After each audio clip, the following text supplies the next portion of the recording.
Hello बच्चों, कैसे हैं आप? आई होप आप बहुत अच्छे होंगे, स्वस्थ होंगे, मस्त होंगे। मैं हूं बोपचे सर और इंस्पायर एकेडमी बालाघाट के ऑनलाइन यूट्यूब चैनल पर आप सभी बच्चों का मैं बहुत बहुत स्वागत करता हूं।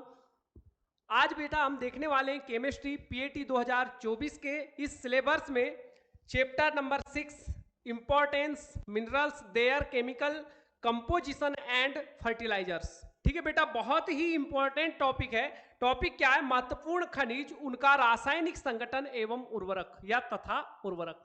बेटा यहां पर बहुत ज्यादा क्वेश्चन हमें देखने को मिलते हैं कभी कभी इस चैप्टर से, जो कि आपको यहां पर दिख रहा है। ठीक है बेटा, यहां पर देखें, ये कुछ क्वेश्चन यहां पर कभी इससे तो कभी इस टॉपिक से आपको देखने को मिल जाते हैं।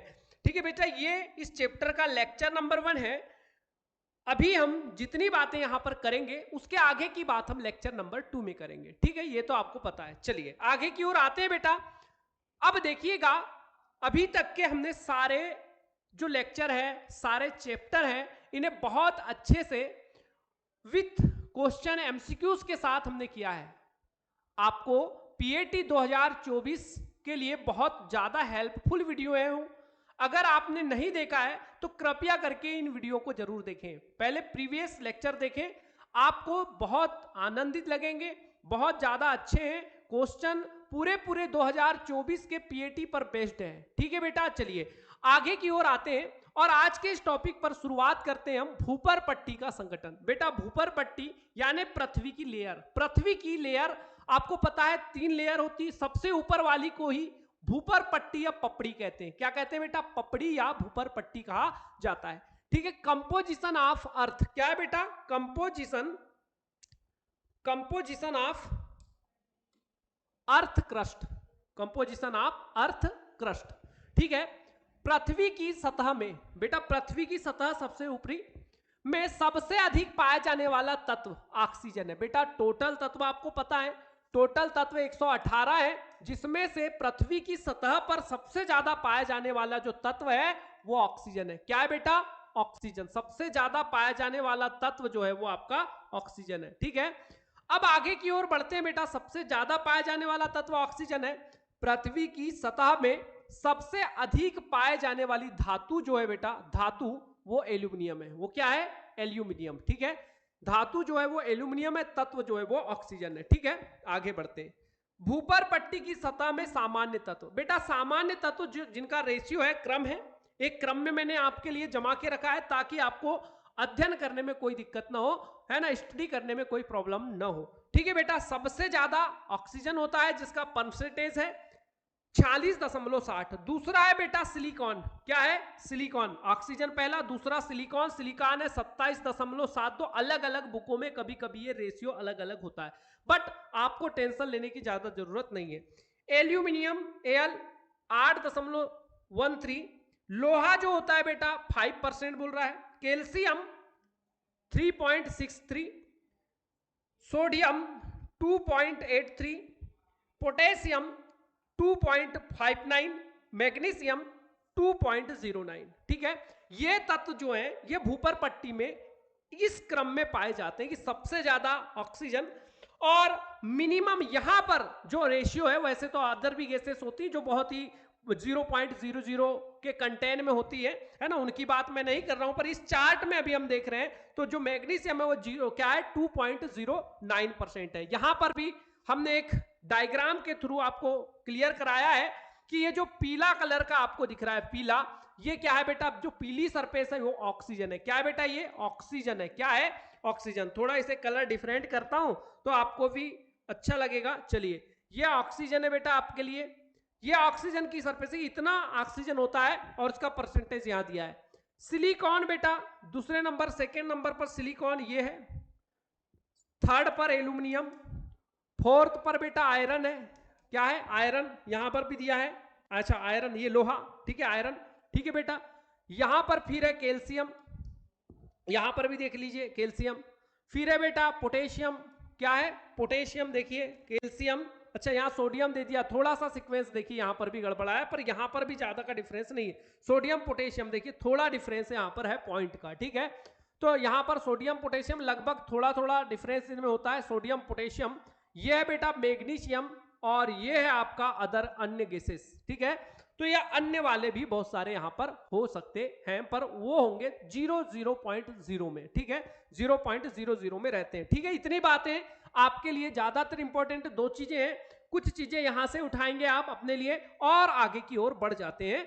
चलिए, अब धातुओं की उपस्थिति, बेटा अक्यूरेंस ऑफ मेटल्स, ठीक है, अक्यूरेंस ऑफ मेटल्स, धातुओं की उपस्थिति कहां पर, तो बेटा यहां पर देखें कहां पर, ठीक है। प्रकृति में धातुओं की निम्न दो अवस्थाओं में पाई जाती है। क्या होता है, प्रकृति में धातुएं निम्न दो अवस्थाओं में होती है, मतलब जो धातुएं प्रकृति में उपस्थित होती है बेटा, वो दो रूपों में पाई जाती है। पहला है मुक्त अवस्थाओं में और दूसरा संयुक्त अवस्था में। या तो मुक्त अवस्था में होगी या संयुक्त अवस्था में होगी। मुक्त अवस्था में वो होगी जो किसी से क्रिया नहीं करेगी, है ना, या अक्रिय धातुएं जैसे अभी आपको बताऊंगा, यहां पर पूरी पूरी बातें साथ में करते हैं। और संयुक्त अवस्थाओं में मतलब ऐसी धातुएं जो दूसरे के साथ क्रिया कर लेती है, वो होती है क्रियाशील धातुएं, और वो संयुक्त अवस्थाओं में पाई जाती है। जैसे बेटा यहां देखिएगा, अक्रियशील धातु, अक्रियाशील धातुएं, विशेषतः उत्कृष्ट धातुएं किन्हें कहते हैं, जिनके आभूषण बनते हैं बेटा, जिनका विद्युतीय धनात्मक गुण होता है प्रकृति में मुक्त अवस्थाओं में पाई जाती हैं। ये धातुएं CO2, O2,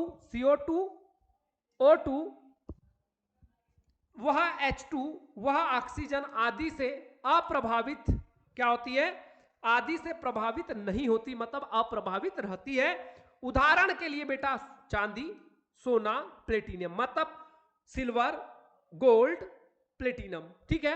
ये जो धातुएं हैं उत्कृष्ट धातु कहलाती हैं, इनके आभूषण बनाए जाते हैं। और ये धातुएं क्या होती है, विद्युत धनात्मक गुण रखती हैं और अक्रियाशील होती हैं। आगे की ओर बढ़ते हैं। क्रियाशील धातुएं प्रकृति में अपने यौगिकों के रूप में पाई जाती हैं। ये धातुएं O2, CO2, H2, ऑक्सीजन आदि से क्रिया करती हैं।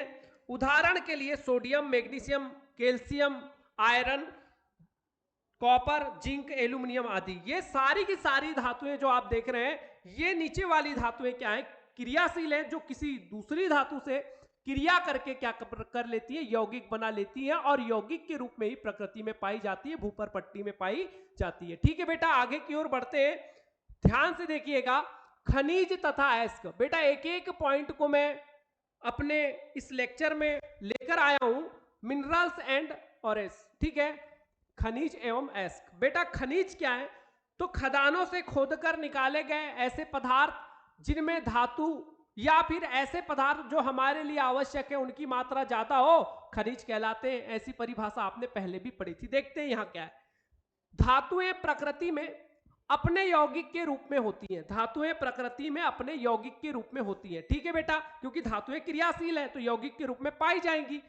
अन्य अशुद्धियों के साथ चट्टानों की ऊपरी सतह में पाई जाती हैं, जिन्हें खनिज कहते हैं। जिन्हें क्या कहते हैं बेटा, खनिज कहते हैं। मतलब मैंने यही बोला कि खदानों से खोदकर निकाले गए पदार्थ जिनमें धातु की मात्रा ज्यादा होती है, खनिज कहलाते हैं। ये भी हो सकती परिभाषा। खनिज में अब धातु की मात्रा ज्यादा होती तो कम मात्रा में कुछ तो पाया जाएगा, और कम मात्रा में जो होता है उसे अशुद्धि कहते हैं, जिसे अशुद्धि को गैग या मैट्रिक्स के नाम से भी जाना जाता है। आगे बेटा खनिज क्या है, फिर से एक परिभाषा देखिएगा, किसी धातु का यौगिक जो प्रकृति में पाया जाता है खनिज कहलाता है। धातु का यौगिक जो प्रकृति में होता है खनिज कहलाता है, ठीक है। वे खनिज जिनमें धातु व्यापारिक रूप से निष्कर्षित की जाती है, मतलब वे खनिज जिनमें धातु ज्यादा मात्रा में होती है और व्यापारिक रूप से निष्कर्षित की जाती है, अयस्क कहलाते हैं। मतलब अगर खनिज निकल रहा है और उसका व्यापार ज्यादा मात्रा में हो रहा है, ज्यादा बड़े मात्रा में हो रहा है, तो वो खनिज क्या कहलाएगा बेटा, अयस्क कहलाता है। क्या कहलाता है, अयस्क। खनिज ही अयस्क कहलाता है। आगे बेटा नोट है, सभी अयस्क खनिज होते हैं। मतलब सभी अयस्क क्या है, खनिज है, क्योंकि अयस्क खनिज का एक रूप है। पर सभी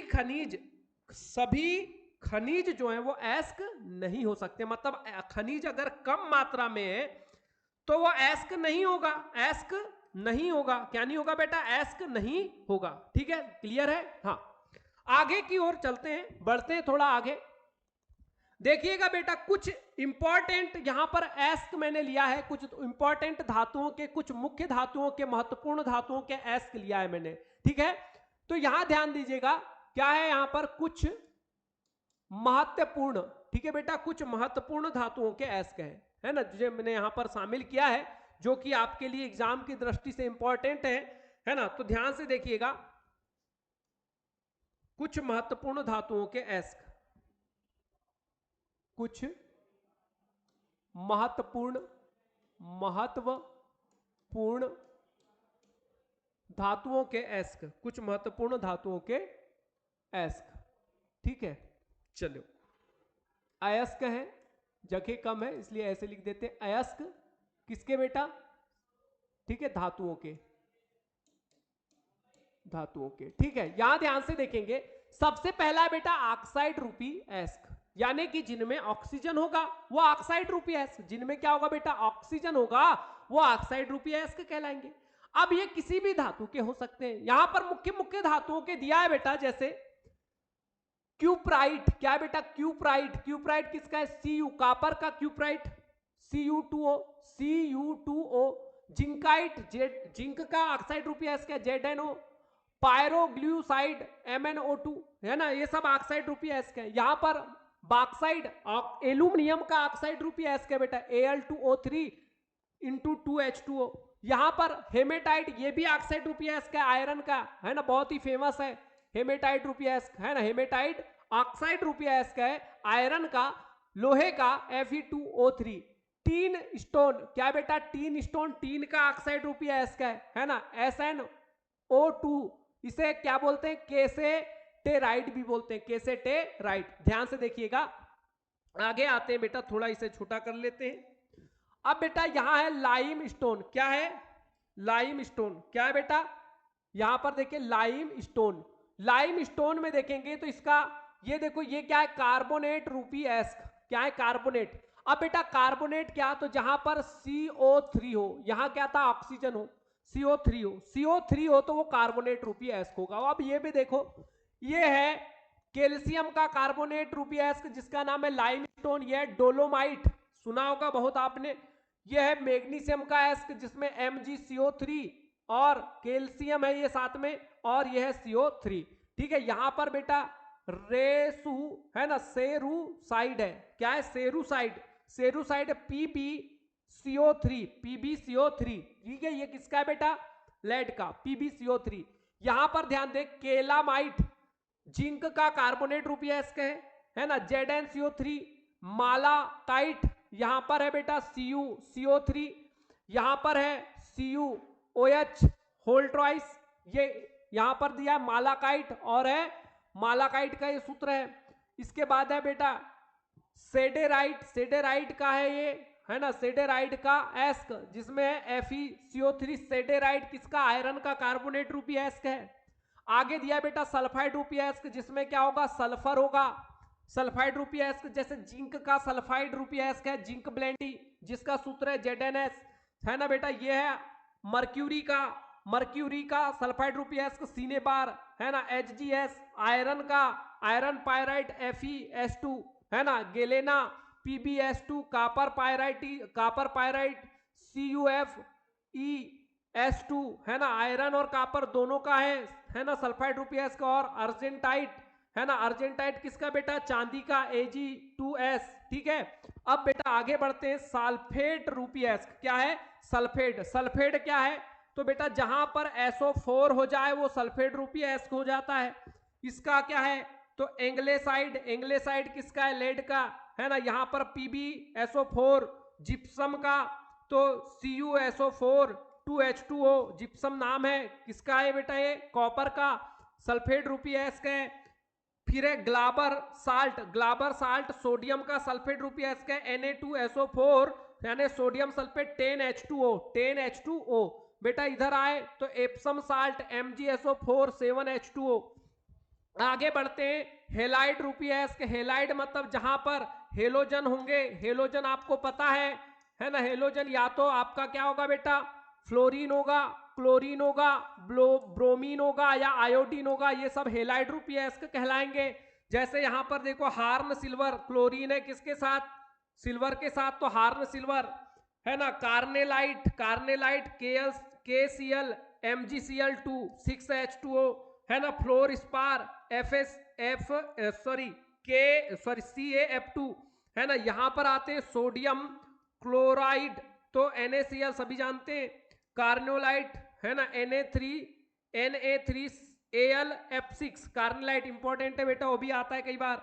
सिलिकेट एस्क, सिलिकेट मतलब जहां पर सिलिका हो, CiO2 हो है ना, सिलिका हो तो जैसे माइका K2 है ना, K2O3Al2O3 into 6 SiO3 into 2H2O। आगे बेटा फ्लोर स्पार, फ्लोर स्पार में K2O into Al2O3 into 6 SiO2।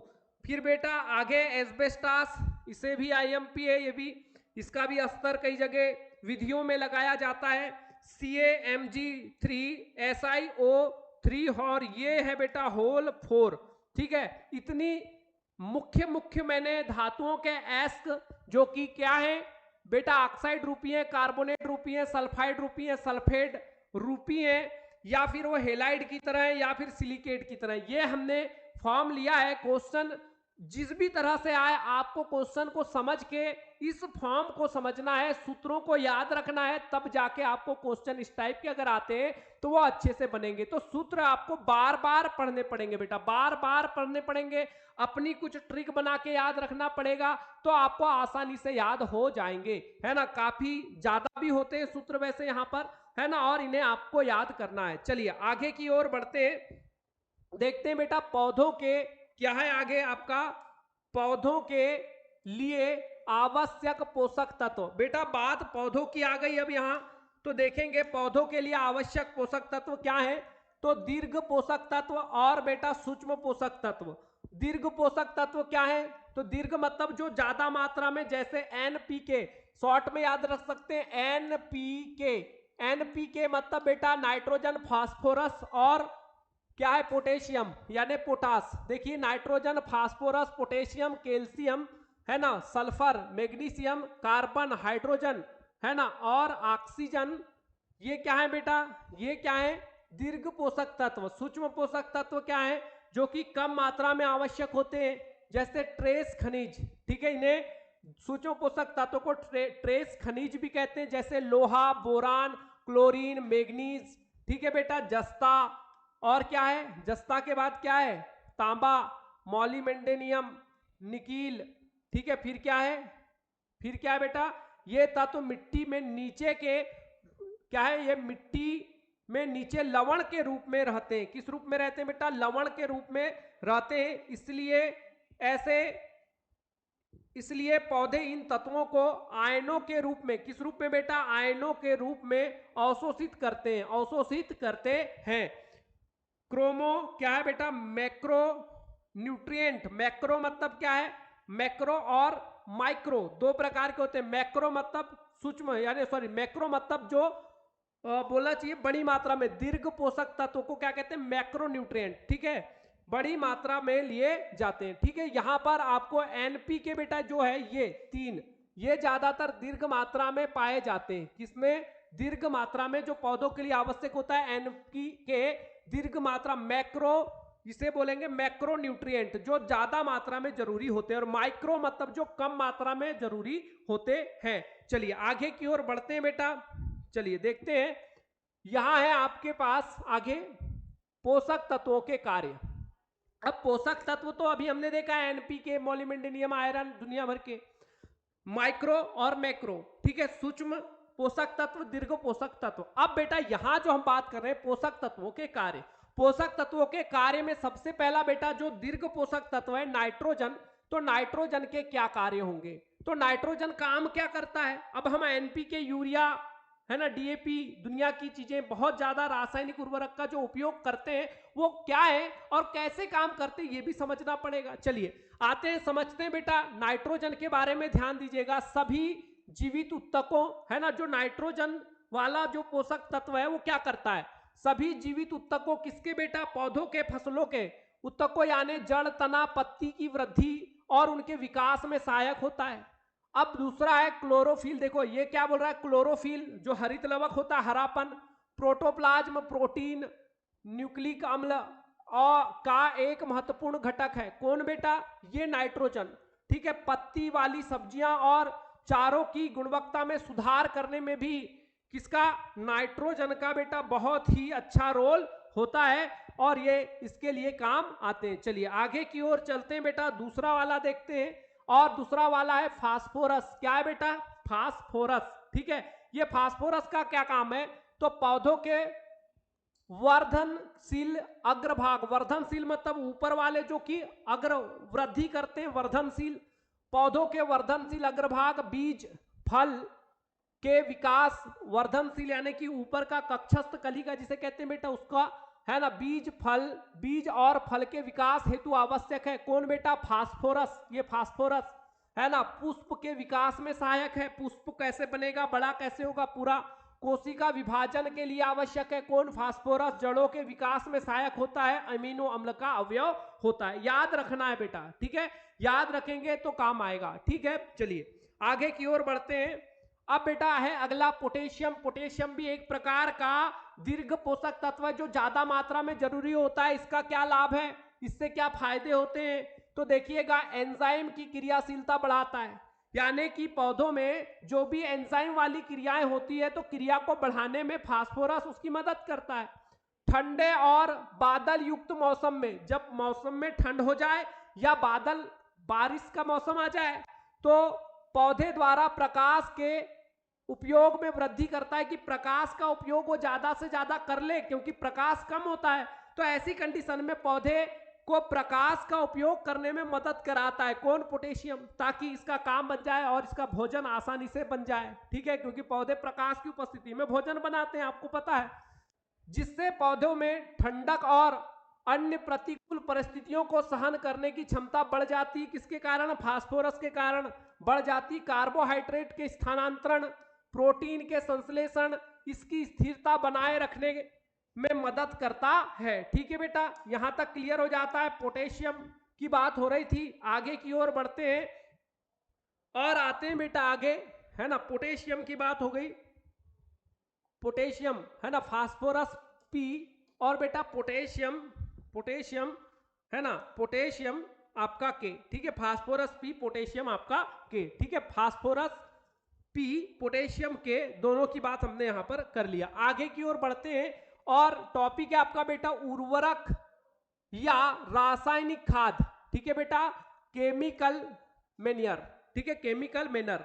अब मैनर्स क्या होते हैं, केमिकल मैनर्स, रासायनिक खाद क्या होते हैं, क्योंकि देखो जैविक खाद को क्या कहते हैं बेटा, जैविक खाद को खाद कहते हैं। ठीक है, और यहां पर जो केमिकल मैनर है, देखो एक होता है जैविक खाद जिसे केवल मैनर कहते हैं, पर यहां पर है रासायनिक खाद, केमिकल मैनर, या इसे ओनली फर्टिलाइजर भी बोल सकते हैं, उर्वरक।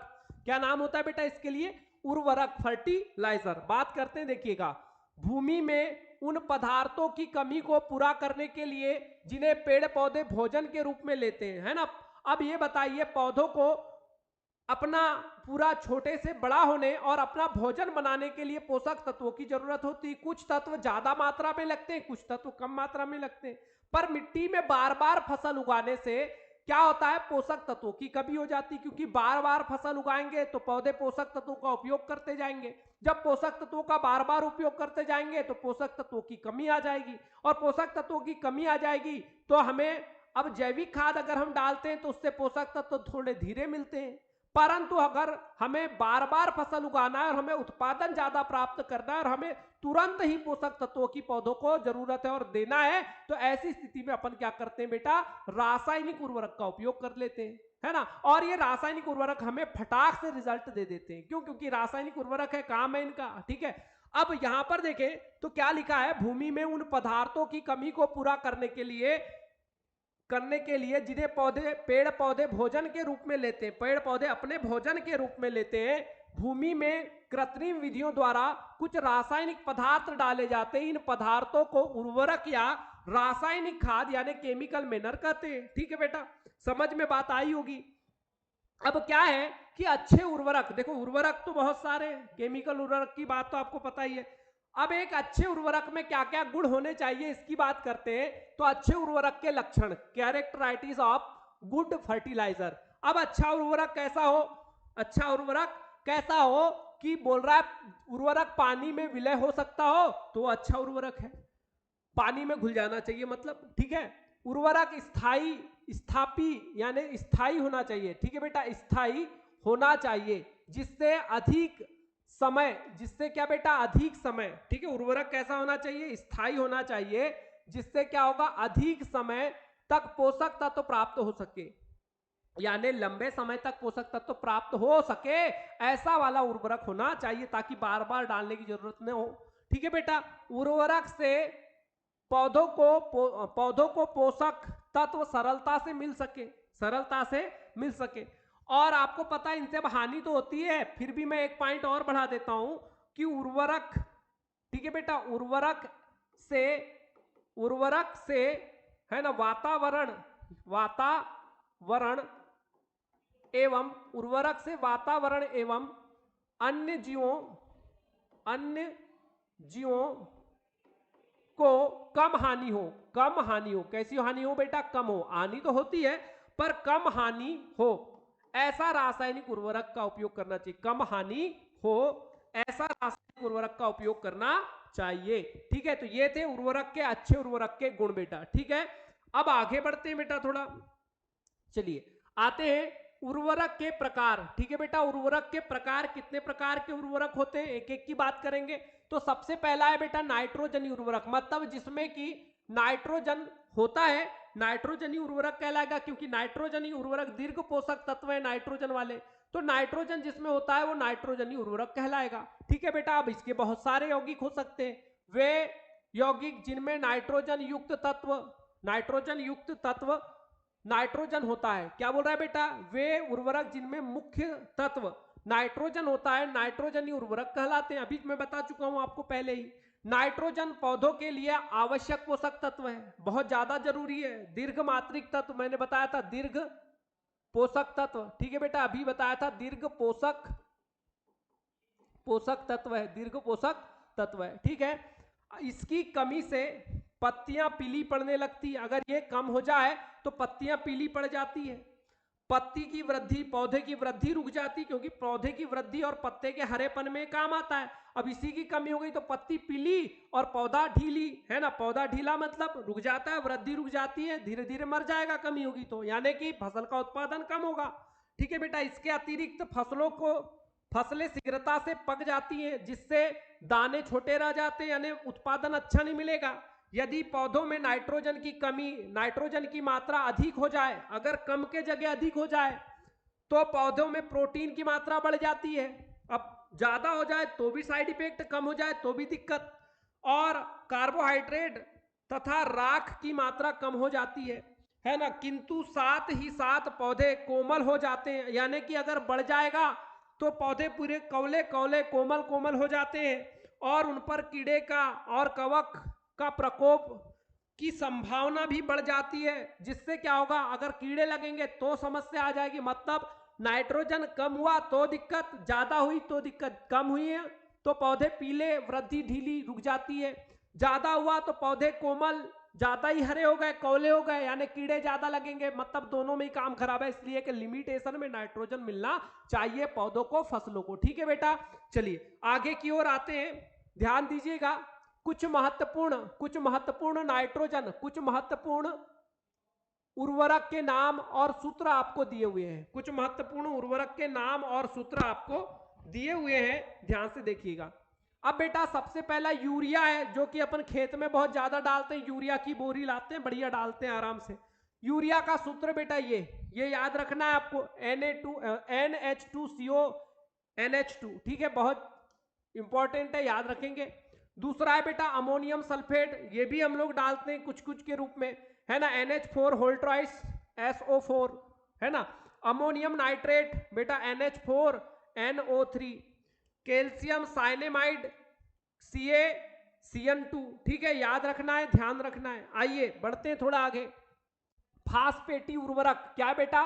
फास्फेटिक उर्वरक मतलब जिसमें फास्फोरस होता है। नाइट्रोजन के पश्चात, ठीक है, फास्फोरस आपको पता है पौधों के लिए दूसरा पोषक तत्व है जो बहुत ज्यादा आवश्यक होता है।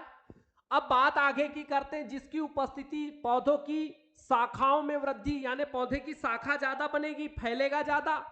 फास्फोरस के कारण पौधों की जड़ विकसित होती है, यानी पौधों की जड़ मजबूत होती है, विकसित होती है, और प्राप्त अनाज में फास्फोरस की मात्रा बढ़ जाती है, अनाज भी अधिक पोषक वाला हो जाता है। अगर अनाज में भी फास्फोरस गया तो वो भी फायदेमंद है, और अनाज पौष्टिक ज्यादा हो जाता है, बोल रहा है ना, पोषक हो जाता है। फास्फोरस के कारण फसलें शीघ्रता से पक जाती है तथा फसलों को रोग लगने की संभावना कैसी होती है बेटा, कम हो जाती है। ये बात को भी आपको ध्यान रखना है कि अगर फास्फोरस ज्यादा हो गया तो कोई दिक्कत नहीं है, शीघ्रता से, क्या बोल रहा है, फास्फोरस के कारण फसलें शीघ्रता से पक जाती तथा पौधों को रोग लगने की संभावना कम हो जाती, मतलब रोग नहीं लगेंगे, है ना, पर फसल जल्दी पकेगी तो उससे कहीं ना कहीं दिक्कत आ सकती, थोड़ी इस बात का ध्यान रखना है। चलिए आगे बढ़ते हैं बेटा। कुछ महत्वपूर्ण नाइट्रोजन के उर्वरक के नाम व सूत्र। बेटा नाइट्रोजन नहीं होगा, यहाँ नाइट्रोजन का पहले पढ़ लिए थे, ठीक है, नाइट्रोजन का उधर पढ़े थे, तो यहाँ क्या होगा बेटा, फास्फेटी, ठीक है। तो यहाँ पर इसे थोड़ा सा मैं अलग कर देता हूं, थोड़ा ध्यान से देखिएंगे। तो नाइट्रोजनी की जगह क्या आएगा बेटा, फास्फेटी उर्वरक, ठीक है, कुछ फास्फेटी उर्वरक आ जाएगा, कुछ फास्फेटी उर्वरक, ठीक है। हाँ बेटा चलिए यहां पर क्या लिखेंगे बेटा, फास्फेटी उर्वरक, कुछ फास्फेटी उर्वरक के नाम और उपयोग, ठीक है। फास्फेटी उर्वरक, फास्फेटी उर्वरक, ठीक है, कुछ फास्फेटी उर्वरक, ठीक है बेटा, फास्फेटी, ठीक है, लिखा है फास्फेटी उर्वरक के नाम और उनके सूत्र लिखे हुए हैं। अब बेटा super phosphate of lime, super phosphate जिसमें फास्फोरस है, कि Ca कोष्टक में H2PO4 होल ट्वाइस, ठीक है, यानी कि दो की, है ना, दो यहां पर होंगे, दो अणु होंगे।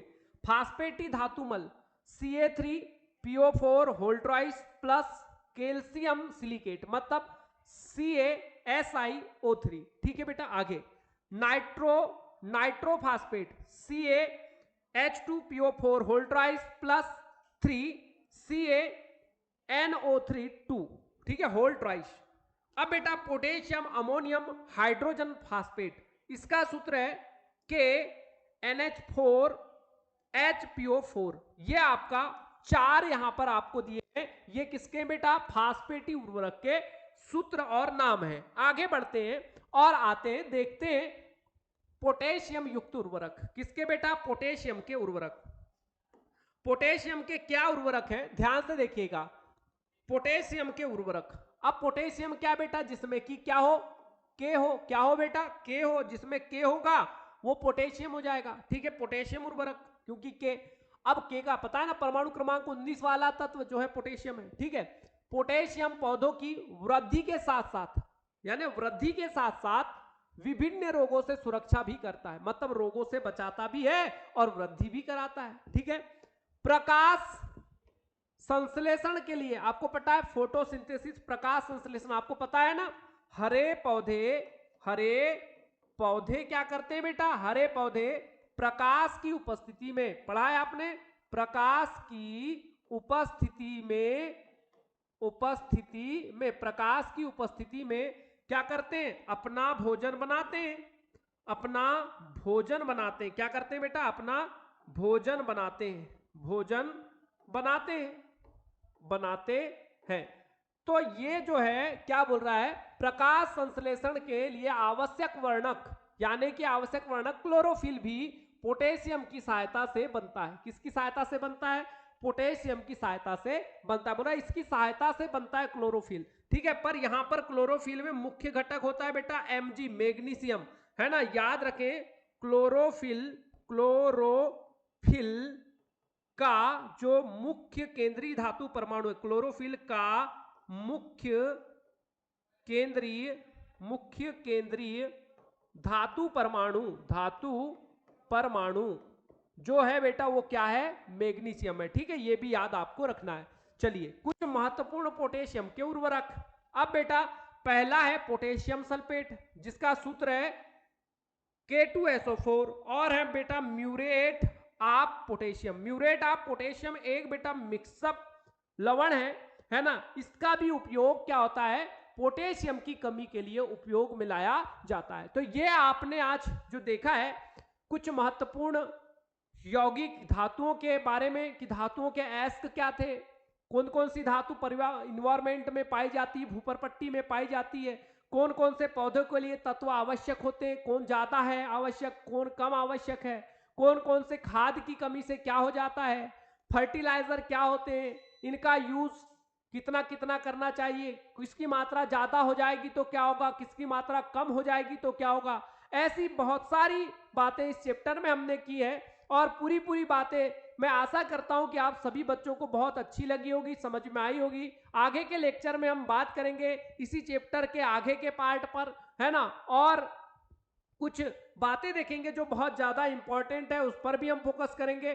ठीक है बेटा, तो ये वीडियो अगर आपको बहुत अच्छा लगे, पसंद आता है, आपके लिए बहुत ही आवश्यक है, तो आप अपने इस वीडियो को लाइक करें, चैनल को सब्सक्राइब करें और वीडियो को जरूर से जरूर शेयर करें। ठीक है बेटा, थैंक यू।